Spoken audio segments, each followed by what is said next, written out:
वासू जसा हळूहळू मोठा झाला तशी त्याला वास घेण्याची शक्ती जाणवायला लागली. मला ना कसला तरी वास येतोय. दुनियेचा मी प्राणी निराळा,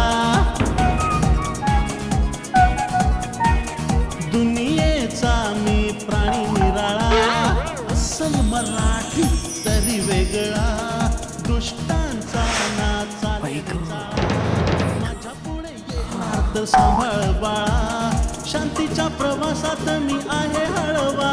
कालला पोस्टमॉर्टम साठी एक प्रेत आलं होतं, त्याच्या खिशातलेच काढलं. असेल काही प्रॉब्लेम तर मला कळवा. अरे वेडा का? अरे प्रेत काय बोललं नाही का तुला? याला काय झालं बोकाड पसरायला? अगं माझी बायको सीता पळाली. तमाशात यायचं बंद केलंस म्हणजे म्हातारा बितारा झालास की काय? हे ऐकू नका रे. हाय बघू दे, हसू दे.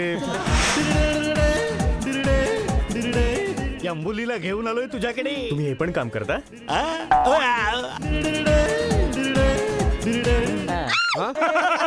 Shut up. आधीच एकतर गावात मला कुत्रा म्हणून ओळखतात, त्यात इंटरव्ह्यू दिल्यानंतर इंटरनॅशनल कुत्रा म्हणून ओळखतील. मला त्या बॉबी बद्दल नेहमी संशय होता. या गावात मला मी डॅडना नेहमी सांगायचो वृद्धाश्रम उभारायचा, पण डॅडना माझ्या बाबांची ती इच्छा होती. डॅडना तर सारं जग चांगलं वाटायचं. मी सांगतो मित्रांनो, इथे काहीतरी गडबड वाटते मला. काय इन्स्पेक्टर, इथे असा बॉम्बस्फोट होतो कसा? फार भयंकर घडणार आहे.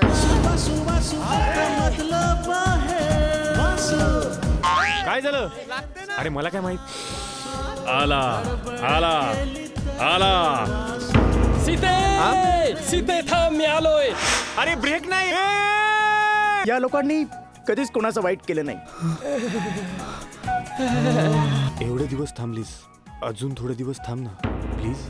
गावच्या काळजा सोड आणि स्वतःच्या आयुष्याचा विचार कर. वासू